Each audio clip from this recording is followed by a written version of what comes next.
Agradezco la presencia de mi compañera y mis compañeros regidores, invitados especiales, medios de comunicación, gracias por estar aquí presentes.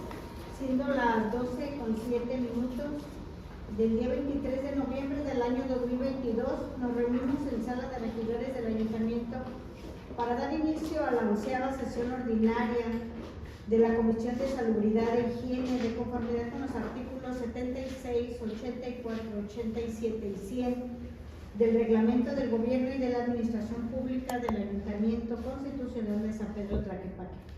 Y en carácter de presidenta de esta comisión edilicia, procedo a realizar el pase de lista de asistencia de las y los regidores integrantes de esta comisión. Regidor Braulio Ernesto García Pérez. Presente. Regidora Alma Dolores Hurtado Castillo. Presente. Regidor José Roberto García Castillo. Presente. Y la de la voz, regidora María Patricia Mesa Núñez. Presente.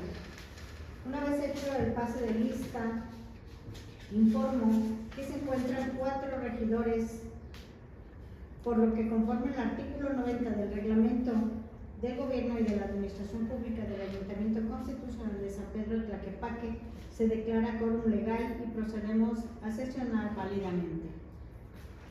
Pasamos al segundo punto y pongo a su consideración el siguiente orden del día. Número 1, lista de asistencia y declaración de quórum legal. Número 2, lectura y, en su caso, aprobación del orden del día. Número 3, aprobación del acta anterior celebrada el 26 de octubre del 2022. Número 4, plática del suicidio como problema de salud pública en Tlaquepaque por parte del personal de la Dirección de Atención a la Violencia de Género. Número 5, asuntos generales.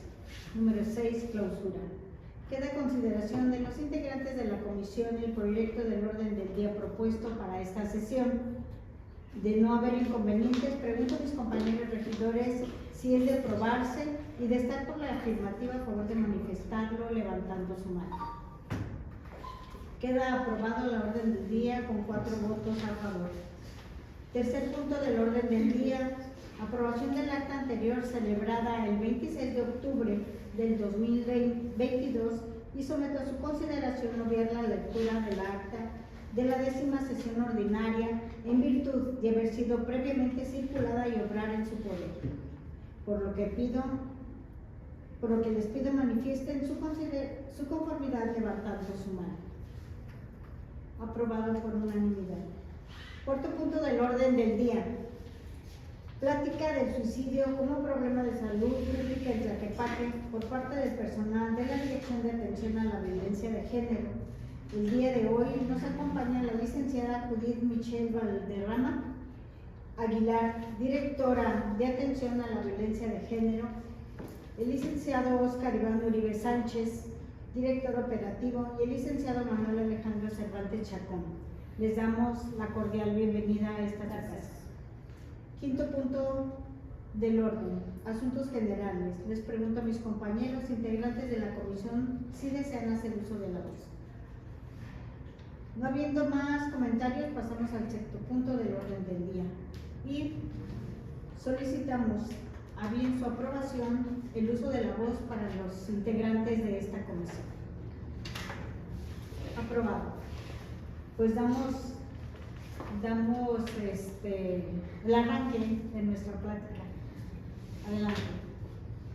Estamos esperando que se empiece.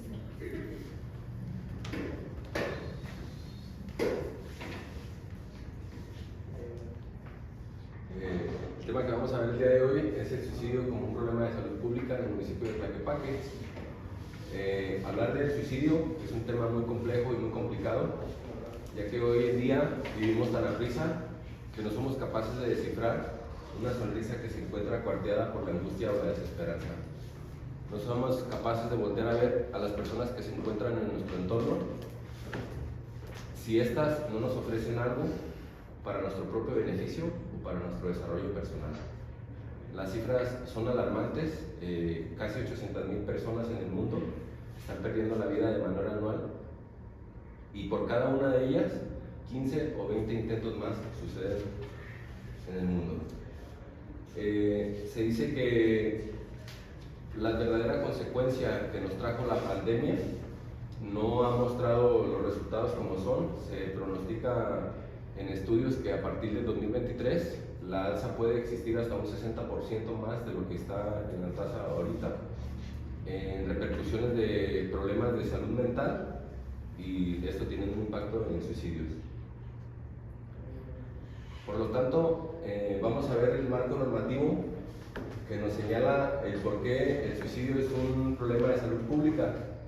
El artículo 4 constitucional nos habla de que todas las personas que vivimos en México tenemos derecho a la salud. Asimismo, en el artículo 133 constitucional nos habla de los tratados internacionales, que estos celebrados por quien reside en México y autorizados por el Congreso de la Unión son ley superior. La Convención Nacional de Derechos Humanos nos dice que el derecho a la salud y la salud mental son un derecho fundamental y prioritario para todos. Asimismo, la Ley General de Salud Mental y de Adicciones, en su artículo 72 al 77, nos establece hablar de capacitaciones, internamiento, sobre todo que las dependencias tienen que formular proyectos encaminados a la prevención, internamientos y demás. Existen muchos convenios y protocolos de los cuales nos podríamos pasar hablando mucho tiempo a nivel estatal y federal, pero vamos a darle continuidad al tema. El concepto que dice la Organización Mundial de la Salud nos dice que es el acto deliberado o iniciado y realizado por una persona en pleno conocimiento o expectativa de su enlace fatal, o también es la muerte autoinfligida intencionalmente. Vamos a pasar a los factores asociados a la conducta suicida. En ellos se desglosan los factores individuales, familiares y sociales, que son los que repercuten directamente en esta conducta. Tenemos la edad. En la edad podemos desglosarlo por las fases que vivimos todos los individuos a través de nuestra vida. Un ejemplo pudiera ser un adolescente que está viviendo, que no ha tenido límites, y al vivir su estado de adolescencia, donde se comienzan a establecer límites, se encuentra frustrado, reprimido, por querer desenlazar todo lo que la sociedad le está marcando. También en la edad nos encontramos donde actualmente, de manera inconsciente, la sociedad nos marca que tenemos estereotipos, donde a ciertas edades tenemos que tener ciertos aspectos concluidos como personas, ya sean mujeres o hombres. Es decir, a una mujer le pueden decir que es muy común que en las familias se diga que a los 20 o 30 años, ¿por qué no te has casado? ¿Por qué no tienes hijos? Y demás, ¿no? Estos son estereotipos marcados por la sociedad de manera inconsciente, y también por el sexo. Tenemos la etnicidad, que esto repercute en que las personas de origen étnico comúnmente no tienen el acceso suficiente a condiciones de salud favorables, o también en su defecto hay personas que se sienten discriminadas o simplemente no tienen una aceptación de lo que es su origen geográfico. Los factores genéticos o biológicos, tenemos una predisposición en donde puede haber una alteración del sistema nervioso central a causa de haber sido concebidos quizás por unos padres que tuvieron adicciones o que tienen algún tipo de enfermedad congénita, o en su defecto VIH, y esto puede tener tendiente a una conducta suicida. El abuso sexual, los factores individuales, esto se da mucho en el constructo familiar, y muchas de las personas que sufren abuso sexual a lo largo de su vida, sobre todo en la infancia, lo reprimen por el temor a desestructurar los roles o el núcleo familiar en el que se encuentran. Las preferencias sexuales, habla sobre aquellas personas que no se identifican con su sexo o con su género y se encuentran reprimidos por los estereotipos que marca la sociedad y los lleva a una tendencia suicida. Tenemos los factores familiares.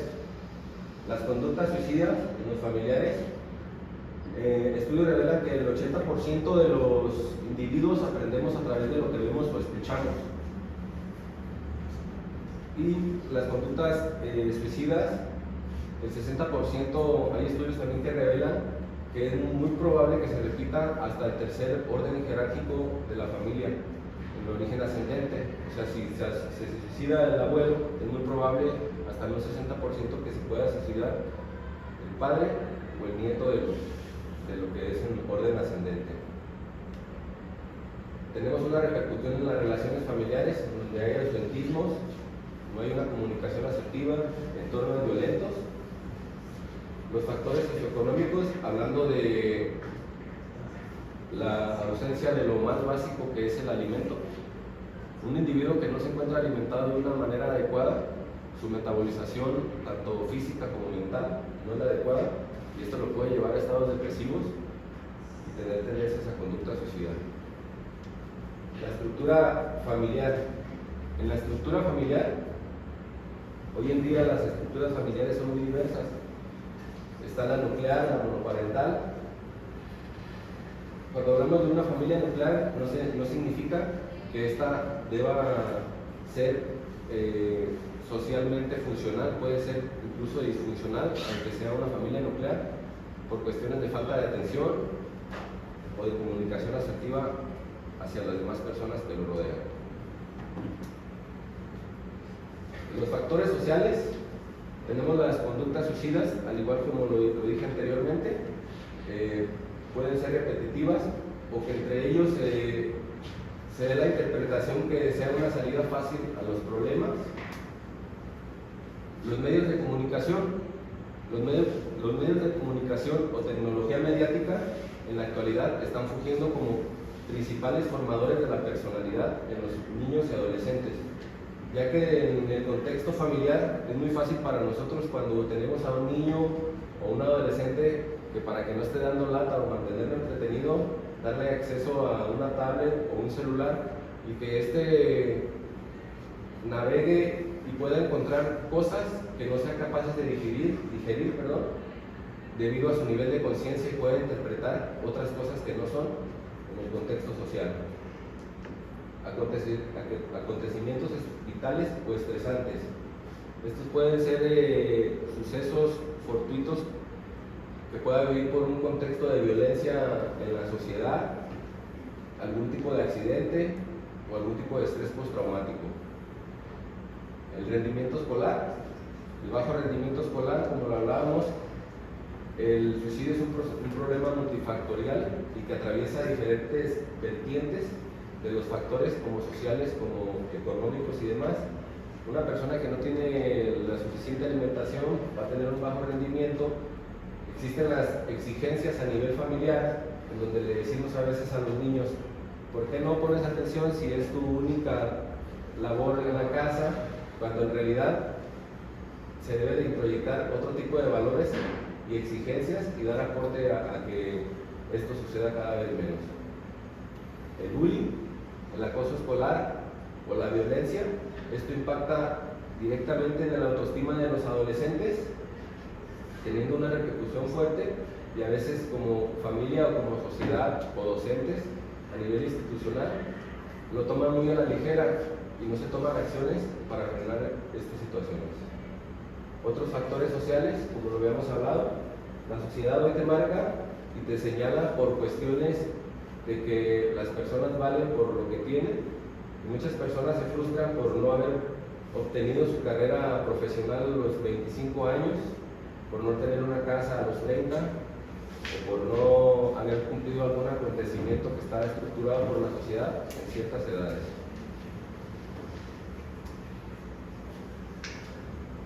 Vamos a hablar de las fases de la conducta suicida.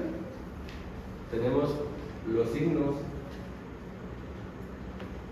que son la fantasía de muerte, es donde la persona piensa mucho en el concepto de muerte, pero no en su propia muerte.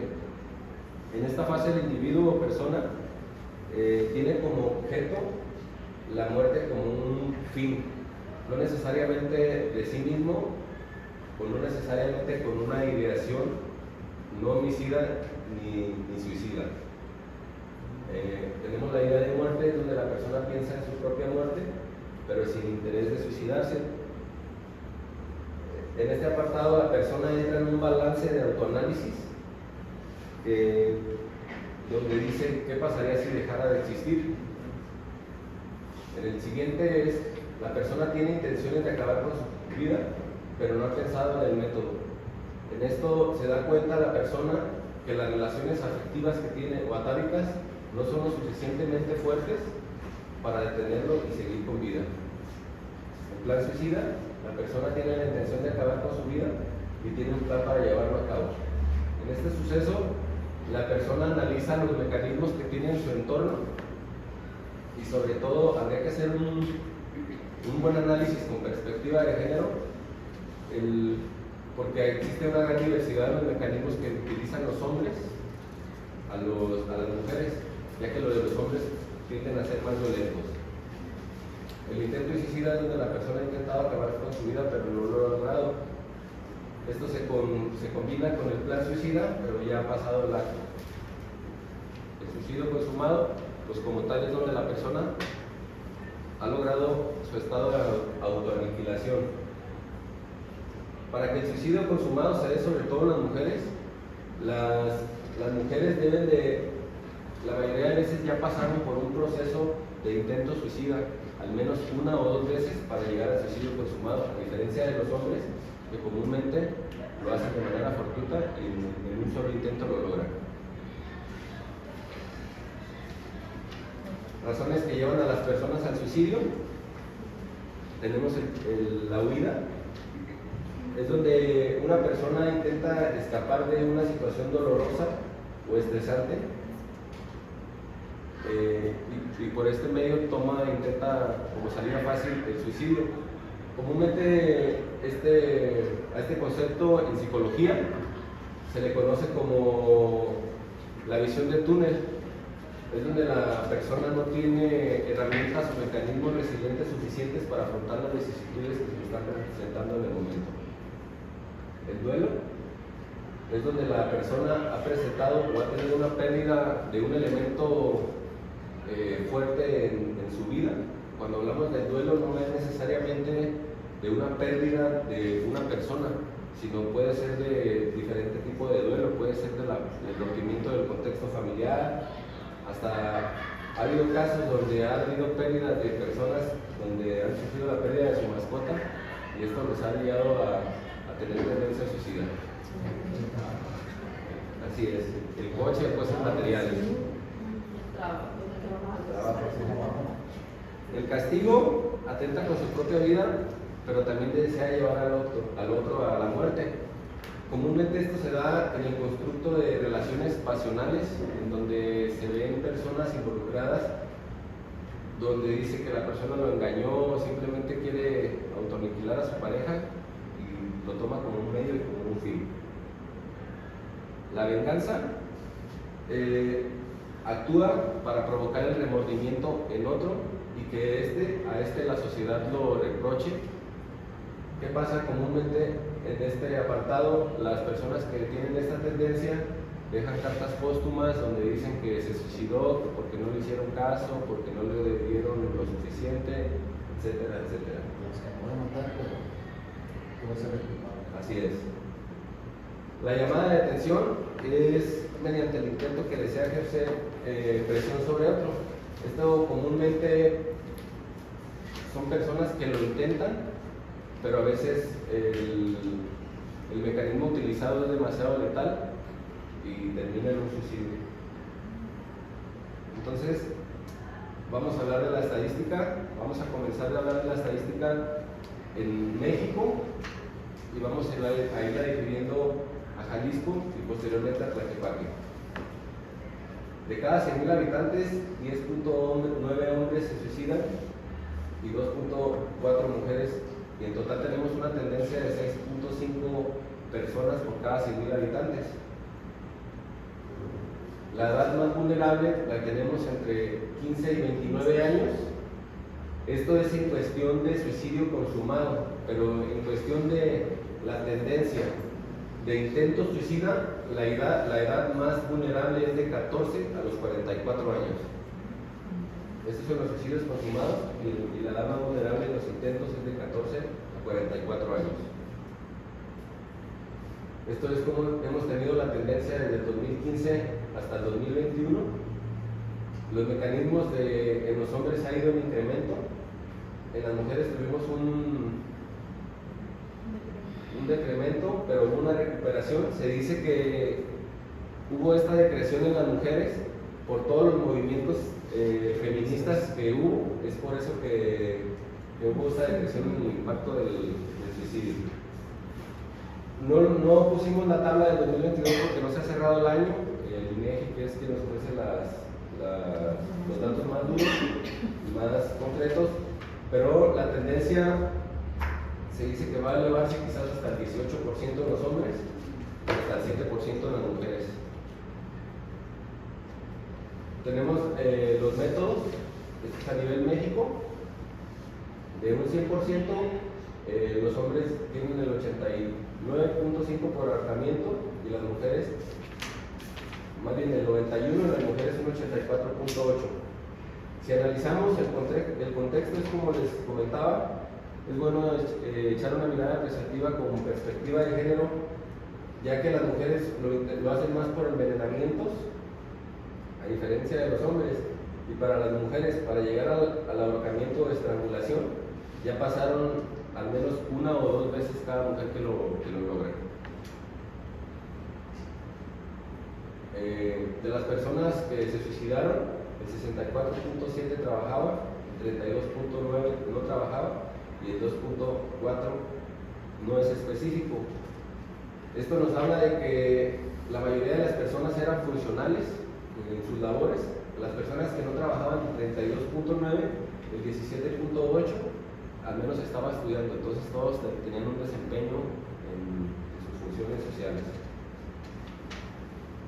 Tenemos el índice de suicidio en Jalisco, donde la tendencia va en incremento. En 2019 tuvimos 605, en 2020 655 y en 2021 728. Aquí en Jalisco la edad más vulnerable es de 25 a 29 años. En Jalisco, en la zona metropolitana, tenemos los resultados del 2020 y 2021, donde en Tlaquepaque tuvimos 69 suicidios en 2020 y 56 en 2021. No porque hayamos tenido una decreción, vamos a bajar la guardia, al contrario, es un punto muy favorable para reforzar esfuerzos y realizar políticas públicas que favorezcan este tipo de prevención. Aunque estemos en menor grado en suicidios en Tlaquepaque, la tasa en la zona metropolitana está representada por el 8.6 de cada 100,000 habitantes, a comparación en México, que es de 6.5. Entonces estamos un 2% más elevados a nivel Jalisco, estamos más elevados. Lo que es la zona metropolitana de Guadalajara representa el 54.6 de los suicidios que ocurren en todo Jalisco, entonces está concentrado aquí. Si nos fijamos, en Tlaquepaque tuvimos una depresión en 2021 y en Tonalá, pero en Tlajomulco tuvimos una recuperación mucho más grande de la tasa. Entonces todos se fueron para allá y todavía con un incremento más. Sí. Perdón, aquí una duda. En ese porcentaje que tienes de San Pedro Tlaquepaque, 69-56, ¿es desde menores de edad hasta adultos? Así es. En total. Sí, las que presentó anteriormente de México eran de 15 a 29 años, este es el general. Y la edad promedio más vulnerable en zona metropolitana, 25 a 29, y de intentos tenemos de 22 a 43 años en zona metropolitana. De 22. Las problemáticas actuales a las que nos enfrentamos al realizar políticas públicas para la prevención del suicidio. Para hacer una buena prevención, se dice que existen tres tipos de modelos, que es la homologación, la lineal y la transversal. ¿Qué pasa cuando tenemos programas homologados? Cuando son procesos multifactoriales como el suicidio, llevamos programas quizás a colonias de manera homologada en donde la necesidad no es la misma. Es decir, aquí en Tlaquepaque Centro no tenemos la misma problemática que en una colonia como Tateposco o como en una colonia como San Juan. Sí, existen las principales problemáticas que existen para que se dé el contexto suicida es la marginación, la discriminación, la violencia familiar, la cuestión económica y el acceso a la salud. Entonces, hablar de la homologación es bueno, pero siempre y cuando abarquemos todos los contextos, este tipo de contextos, y los focalicemos a las necesidades de las colonias que tenemos en el municipio, abarcando la marginación y los que ya mencioné. ¿Qué otro problema tenemos en la cuestión lineal? Por mencionar algo que aquí en Tlaquepaque no existe, existe mucho el celo político entre las dependencias o el celo profesional. Comúnmente yo sé que las dependencias tienen sus metas y objetivos para trabajar de manera lineal, pero no debemos de dejar de ver alrededor y saber que si sumamos entre más por procesos multifactoriales que es esta conducta, hacemos más. ¿Qué es la cuestión? La otra problemática de la cuestión transversal nos habla de que trabajemos entre dependencias, pero ¿qué pasa cuando trabajamos de manera transversal entre dependencias? Siempre nos sentamos como dependencias y decimos vamos a hacer prevención en materia de suicidio, pero todos hacemos lo mismo, vamos a hacer difusión o vamos a ir a una colonia. Aquí la cuestión representa, ahorita lo voy a explicar más adelante, para aplicar la manera transversal no hay que desestimar usar estos tres modelos de prevención. La primaria, que es actuar sobre el contexto educativo y reeducativo, esto en escuelas, actuando en las escuelas como recomendación, existe una metodología finlandesa que se llama KIVA, que trabaja con el adolescente, que es el alumno, con el personal administrativo y con el rol familiar. Cuando digo administrativo, digo docentes hasta la persona de intendencia para que tengan una cuestión de empatía al visualizar o detectar este tipo de conducta en el sector educativo. ¿Qué pasa cuando solo trabajamos sobre los alumnos? Podemos trabajarlos y sensibilizarlos, pero él puede ir a su casa y darse cuenta que no puede aplicarlo en su casa porque no está sensibilizada su contexto familiar, entonces puede haber una represión todavía más grande de la conducta. ¿Por qué trabajar el proceso reeducativo? Es para poderlo hablar en el contexto con la ciudadanía. El suicidio es un tabú del que existe, pero nadie quiere hablar. No sé por qué me ha tocado a nivel personal en familias donde se quiere hablar del suicidio y en alguna ocasión me dijeron hasta no hay que hablar de eso, no hables de eso. Es un tabú muy grande, pero en realidad existe. La prevención secundaria es actuar sobre los procesos multifactoriales directamente, hacer diagnósticos puntuales y focalizados sobre uno general y uno focalizado por colonia en donde se nos está dando más índice. Actuar de una manera directa sobre la conducta, como es no solo tener unidades especializadas de reacción, sino que todas las dependencias puedan dar una buena canalización, sino bien pueden dar la atención a la problemática, las mismas pueden dar una canalización con empatía y certera. Puede llegar una persona, comúnmente las personas no llegan y dicen me quiero suicidar, llegan a una dependencia y dicen ¿saben que estoy sufriendo violencia o otro tipo de cosa? ¿Y qué pasa? Le decimos no, pues vaya ahí al DIF y no sabemos lo que está arrastrando. Tenemos que tener esa empatía como dependencia de decir llamo al DIF, me comunico a ver si la pueden atender. Si me dicen que no pueden atender esa situación, veo la probabilidad en dónde la pueden tener, a dónde la canalizo de una manera asertiva. Nosotros les compartimos de repente dentro de la cabina de policía, llegan y sucede lo que comenta el licenciado Alejandro, ¿no? Es que me siento mal. Entonces, en ese momento, cabina canaliza UBI porque a lo mejor está viviendo algún tipo de situación de violencia Una cosa es lo que dice la gente por la línea y cuando tú llegas al domicilio es totalmente opuesta, o sea, totalmente, puede que esté encerrado en un cuarto, que se va a matar, o puede que esté en la sala llorando sin parar de llorar y queriéndole hacer preguntas y no puede contestar. Entonces, en ese sentido, la unidad de violencia intrafamiliar atiende sus servicios no porque le correspondan, pero sí por la preocupación de la situación, ¿no? Entonces, hemos encontrado mecanismos de manera que esa persona sea atendida. ¿Cómo? Va a psicología va a una atención de atención primaria, se le llama, de primeros auxilios psicológicos.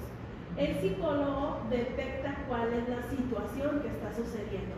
Inmediatamente hemos encontrado como los mecanismos para poderle dar la atención y primeramente ubicamos un familiar que sea de su confianza, porque no le podemos poner a la mamá si él tiene problemas con la mamá, ¿no? O no le podemos poner al papá porque hay alguna situación con el papá que a lo mejor no tiene comunicación. Entonces identificamos a la persona de su confianza y lo que hacemos una vez que se dan los primeros auxilios psicológicos, la canalizamos a hacerle un parte médico o directamente a las urgencias de Salme.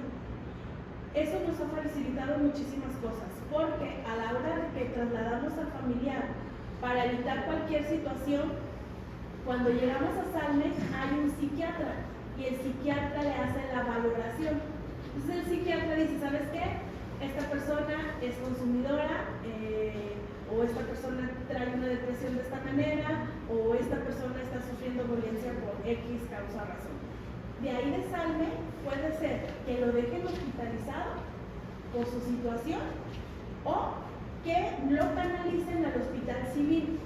Dentro del hospital civil hay un área de internamiento. Si tiene seguro social, lo derivan al San Juan de Dios. Si no tiene seguro social, lo derivan al hospital civil o a la estancia prolongada que es en el Zapote.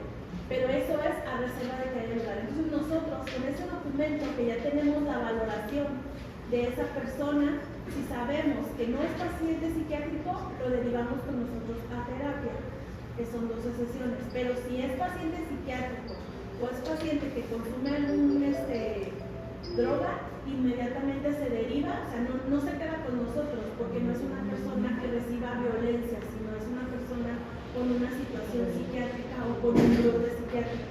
Y a la hora de que se arriba a Salme, ya tenemos un diagnóstico de un psiquiatra, a diferencia de que si lo llevamos a servicios médicos, pues en servicios médicos no vamos a tener un psiquiatra de primera mano.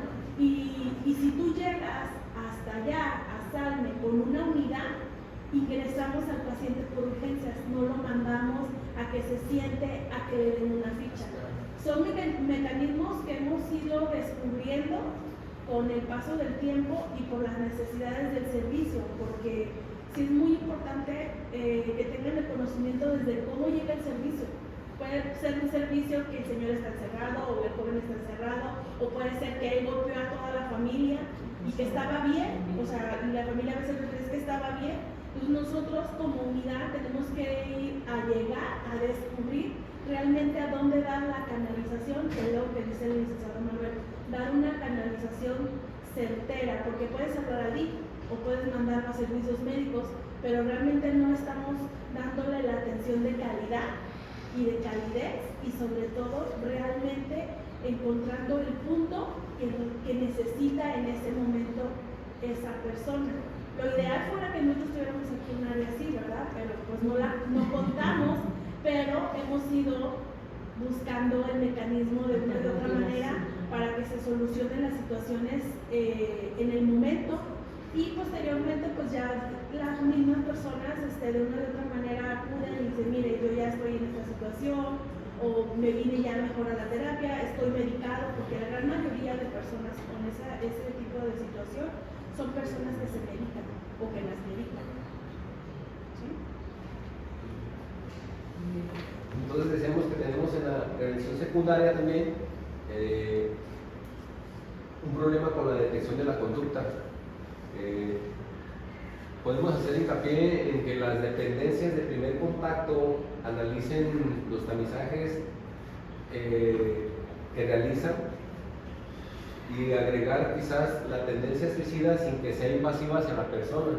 Esto puede ser en cuestiones de violencia, en cuestiones de dependencias que hagan estudios de socioeconomía, de marginación, entre otras, ¿no? Otra cosa es apostarle a los formadores comunitarios con la intención de capacitar a los grupos de consejos vecinales que sean como que puedan otorgar los PAP, los primeros auxilios psicológicos, si no son como tal, que puedan dar una contención al momento de la conducta y que estos puedan solicitar auxilio y puedan retener a la persona en lo que llega al auxilio de emergencia. ¿Sí? Tenemos la prevención terciaria. La prevención terciaria, ¿de qué nos habla? ¿Qué pasa con las personas cuando pierden, o con las familias que pierden un miembro por causa de suicidio? Comúnmente estas familias se aíslan por el reproche social. Como sociedad somos muy buenos para señalar y decir, no, es que nunca le daban lo que necesitaba, era un borracho y la familia nunca lo atendió. Siempre señalamos y estigmatizamos a la familia. Entonces, por este constructo la familia se aísla y comúnmente nunca acuden a una atención. Como ya lo hemos hablado, la tendencia suicida es repetitiva hasta un 60% de orden ascendente. Entonces, una manera preventiva terciaria sería buscar integrar a los familiares a que asistan a tratamientos integrales psicológicos o psiquiátricos, en su defecto, para inhibir la conducta. Los servicios de atención a crisis en zona metropolitana son las 24 horas del día, 911. Ese es el número telefónico de la zona metropolitana donde pueden llamar, y el interior del estado. Hay atención de contención también.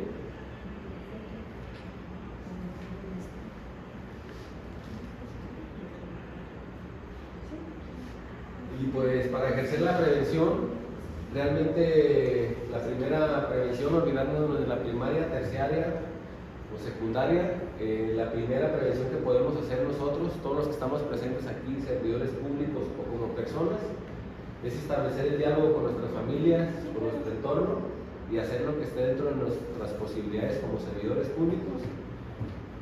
Y esa es la primordial, la primera prevención, el diálogo. Creo que por mi parte sería todo. No sé si tengan alguna duda, alguna pregunta. Creo que fue muy rápido la explicación. No, es completa. A veces no nos damos cuenta de todo este tema, pensamos que el tema del suicidio es como muy el suicidio que no light, tomamos a la ¿no? ligera. Pero puede ser hasta un tema químico, ¿no? O sea, Sí. de que alguna Se sustancia dejan o de algo se segregar está sustancias segregando. dentro del cerebro por el alcohol. Exactamente, y se siente con esa depresión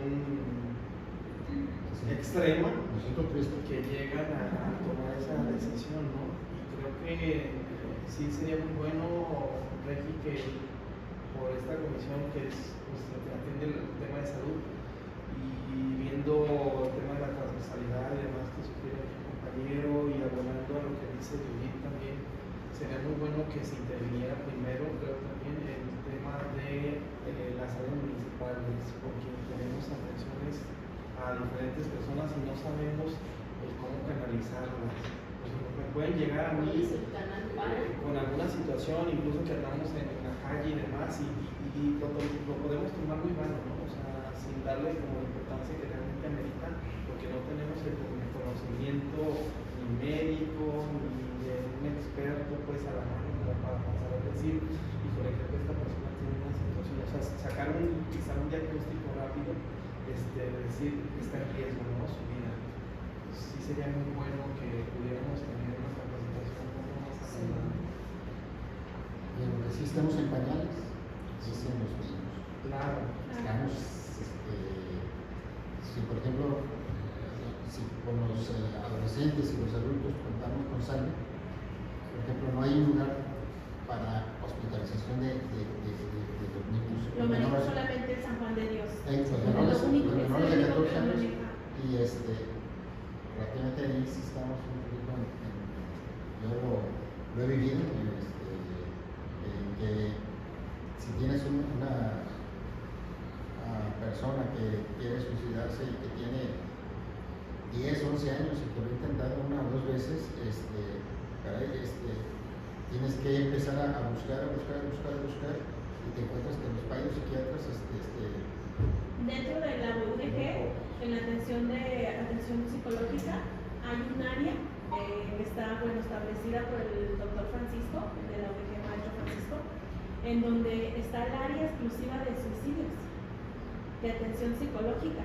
Y ha sido una área que pues prácticamente no es muy nueva, pero ha sido muy complejo, y él refería que es muy complejo porque él le da los tratamientos, pero a la hora de hacer las vinculaciones con las cuestiones médicas, que sea SALME, que sea Hospital Civil, dice, van y me los ponen en las mismas salas. Por ejemplo, Civil me los pone en la misma área de sala, porque es como una casita dentro del Hospital Civil, dice, y ponen a todos. Entonces, como tienes niños, adultos, no, solamente hombres y mujeres, sí, pero de todas las edades, general. Dice, y sí cuesta mucho trabajo, pero dentro de ahí de la UDG hay terapia psicológica, está el área de suicidios, y atienden de 9 a 6 de la tarde. Por una módica cantidad se puede llevar ahí, se les hace el diagnóstico y se les da citas constantes. ¿Pero primero es llegar con ustedes? No, ¿O directamente ahí a la UDG, que es la última puerta de la Facultad de Psicología. Ahí está, tiene un letrero así grande donde dice atención psicológica gratuita. Y los que atienden no son practicantes, ya son psicólogos que están haciendo maestría o están... Sí. Y está esa área para infantil, para pediatría. Y en ese tema de infantil creo que sería muy conveniente que regresaran a las escuelas primarias el tema de la escuela de padres, que se pudieran dar temas como porque por ejemplo a veces se descompuso el celular que trae y lo regañaron.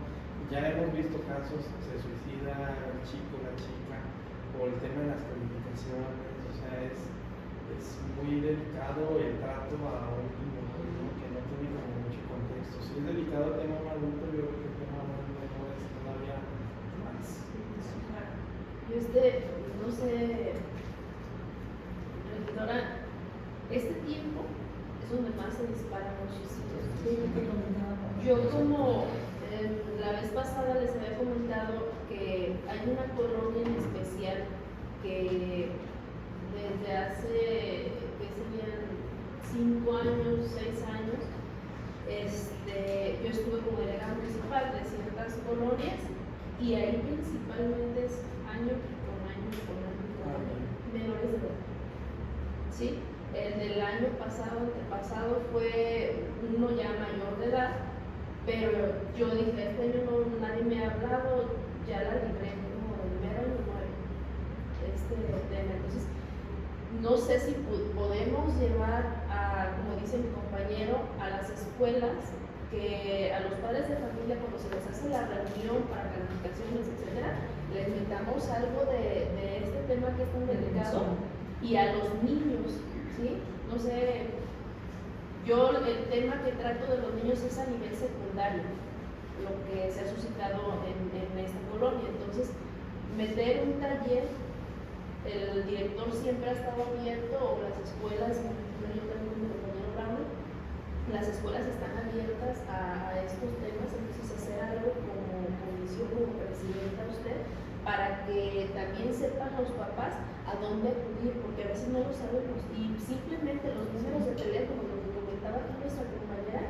es algo esencial que tengamos, así como tenemos el 911, tener mínima información de esta, porque a mí sí se me hace un tema primordial al que le tenemos que dar seguimiento, que no quede nada más en lo de esta plática, sino que hay que sacarlo a las colonias para que sepan qué es lo que pueden hacer. Como decía mi compañero, detectar algo nosotros como padres de familia, como maestros, de que esto no está bien.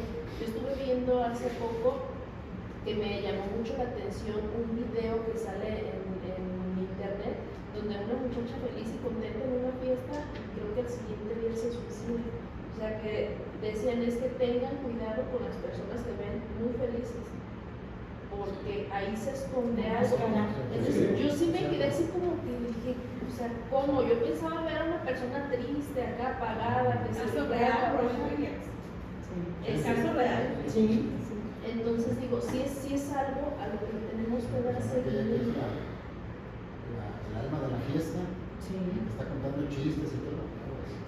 Así es. Entonces digo, sería bueno que lo hiciéramos. Sí, yo creo que es por eso el interés de tener esta plática, precisamente por el recordatorio que en esta temporada, en este periodo que estamos saliendo supuestamente de la pandemia, pero ya estamos sufriendo mucho todo esto.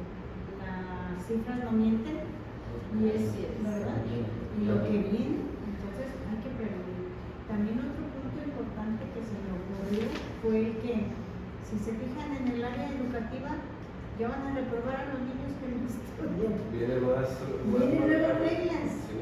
Entonces, todo esto también puede ser una consecuencia de que un niño que sabía que lo pasaban por, no importa cómo fuera en la escuela, pero que ahora ya las maestras van a ser más estrictas en ese sentido, que se sientan totalmente devastados, y lo cual le puede llevar hasta muchísimo, ¿verdad? Son cosas pequeñas, pero no para todos.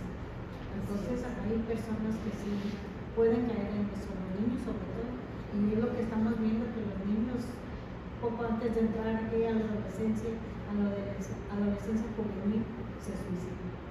Le platicaba al doctor, esto es fuera de él, que tengo a mi hija trabajando en las áreas de registro en el Instituto Mexicano de Seguro Social, y ella me comentaba: mamá, están incrementando los suicidios en menores de edad. Es triste porque no saben muchas veces las causas. Entonces, ojo, ¿qué está pasando? ¿Qué estamos viviendo? ¿Qué estamos haciendo? ¿Verdad? Entonces, por eso fue uno de los temas que quise que nos apoyaran aquí el personal de esta institución, porque que nos informen más de qué tenemos que ver, qué tenemos que hacer, ¿verdad? Pues muchas gracias. ¿Alguna otra pregunta? ¿Algún otro comentario? Felicitarlos y agradecerles todo su trabajo que hacen, y que pues deben de estar alerta ustedes. Yo creo que nosotros, como dicen, 24/7. Trabajamos entre 3 equipos operativos, esos trabajan 24/48. El personal administrativo trabaja de 8 de la mañana hasta las 9 de la noche.